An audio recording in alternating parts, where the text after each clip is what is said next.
So day 7 is, let's just update our sheet. If I click on day 7, it's 144, and we're going to Gamka Dam. So from the hell, we're going to Gamka Dam, and I always forget, it's 144. So that's 144. From Gamka Dam, we're going to head out to Sutherland. You'll see there it is, but there's obviously a clear route on the yellow, the highways, but we're going to try and sort of stay off them.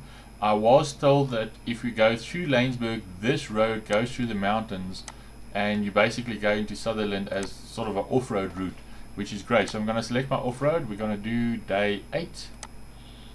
Select my line. We're going to go from the dam, and you see at this level, I'm just going to do click, click, click, Laingsburg and up to Sutherland. Enter it. Let's call it day day 8. And now, after the fact, I'm going to basically update, make it thicker, and I'm now going to update the route with more detail. This is just to show you, if I do a high level, I can basically go back into it. So I make sure it's selected. It's not selected now. I've clicked to select it. I click on the line, and it's already selected. But sometimes this dialog box is in the way, so I just close the dialog box. As long as you can see the little nodes, you'll be fine. So at the bottom here, there we've got a little, we can stick to the tar, but I actually want to do this little off-road section here. And there we go. Okay, and I can see off the tar where I'm going to turn off. Then we're going to go into Laingsburg, and just outside of Laingsburg, we want to basically hit this dirt road that goes over the mountains. But you'll see, I can't see my middle dot because I'm zoomed out a little bit too fast. I'll zoom out, there it is. So I'm just going to, as soon as I drag this, it creates the other dots that I can then follow. There we go. And let's take that onto that section, this section, all dirt road from here into that. And there we go. There we hit the tar road again. And into Sutherland, let's just update our spreadsheet. This is 204 kilometers into Sutherland. I'm going to say Sutherland, and it's 204 kilometers. Okay, now we're heading sort of, I think the last point for me from Sutherland is to go to Carnarvon up here, and I think that's probably the last of our off-road days. Let's just see what this route looks like. So it looks like if we go a little bit north, we can hit dirt, go into Frasersburg, and then go off-road all the way. So again, I have to zoom in and out quite a bit.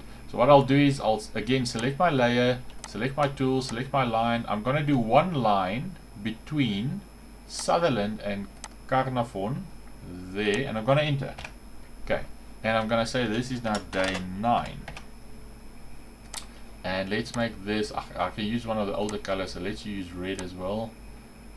Do about that thickness. Close that. Now you'll see it's only 2 points, but I'm going to start giving it some detail, and I'm going to drag this into Frasersburg, and let's see how this, if I go there, I can see, okay, there's my off-road line. So if I basically travel this, there I'm hitting the tar road again. I'm going off-road there. There's a couple of intersections. Let me just close that. There's a couple of intersections there.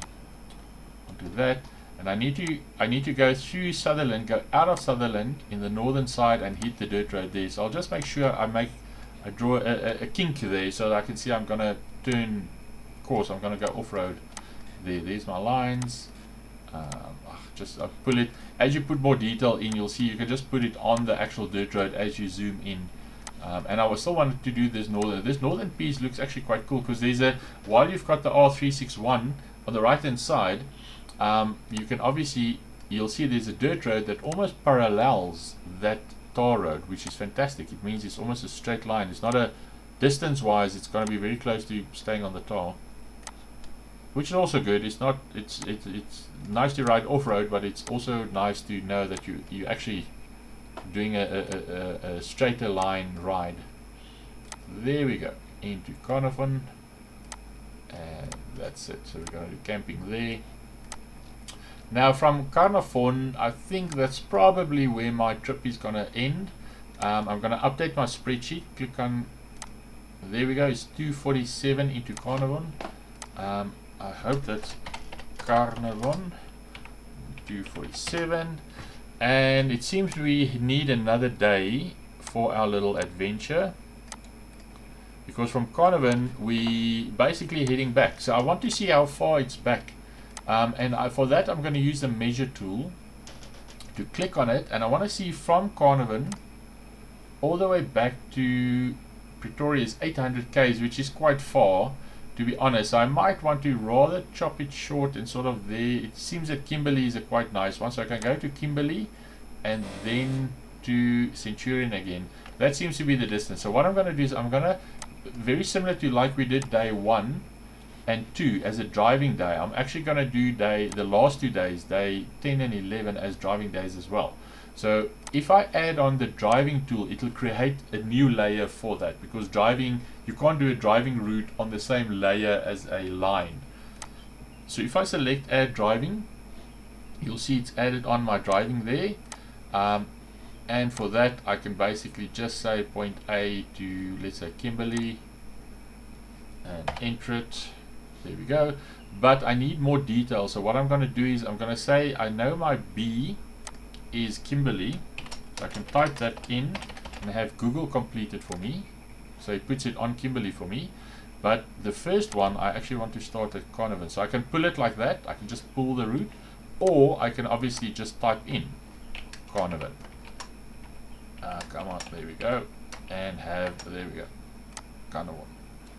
Okay, so that will, I can also, what's interesting is I can drag this and sort of say I want to go through Prieska, and it'll add it on. So there's some editing you can do on the driving routes, which is great, but I'm not too big of a fan of it. But because it's a driving route, I'm going to do it on one layer. So I'm actually going to go from A to B. I'm going to complete C to get home again. So on the same layer, I'm going to add a destination. Let's say Centurion, or Centurion Golf Estate. And there we go. So this is basically day 10 and 11. Day 10 and day 11. Day 10 and 11.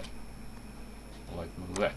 Okay, so I want to complete my spreadsheet. Remember, to get the distances on these routes is not the same as just clicking on them. It doesn't show you the distance. You have to go to these to the layer options and then get the distances from there. Go to step-by-step directions. So the first day into Kimberley is 398. So we're going to go from Carnarvon to Kimberley. Kimberley, and that was, oops, misspelled there. Kimberley, that was 398. And then from Kimberley, if I go further, there we go, 533. It's a long day, but luckily it's on tar. I can chill, start early in the morning, and then we've got 553, and that takes us to Centurion again. Okay, just going to delete that, and there we go. So as a total, we've got 3,229 kilometers. And let's say my bike does fuel at 20 liters per kilometer. Do a little formula there. I can complete it, and I can do the total there. I know sheets and spreadsheets quite well. That is not right. Let's say copy and paste it. There we go. So I'm going to use 161 liters. I'm going to travel 3,200 kilometers. I'm going to do, let me just delete that. I'm going to go from Centurion to Centurion, 11 days ride. Roughly on average, it's where's my average? Okay, I'll do that, and then I will say show me average. Average is 290 kilometers a day, which is great. It's not really, because a couple of the off-road days are shorter. And there's my fuel. I can now also, what I tend to do is I do a layer. Let me just close that. I can do a layer that shows all the fuel stops. Luckily with my bike, I can now see also on the spreadsheet wherever the distances are more than 250 k's, which is my distance for fueling. I can basically include a fuel stop at the start, the end, or the middle, and I'll do that on a separate thing. Okay, so that is designing my route. The last step that I want to show you is how do you use how can you view your route on Google Earth, and just have to see if you're gonna sort of survive the mountainous areas. And what I'm going to do is I'm going to use this bottom section that this friend of mine gave me, because I know this piece, it goes, I'm just going to highlight it, this piece goes over quite mountainous area, and I'm not sure if it's actually rideable. So in the next step I'm going to show you how to do a little bit more detail on it, and then we're going to have a look at this route on Google Earth. So let's see how that goes.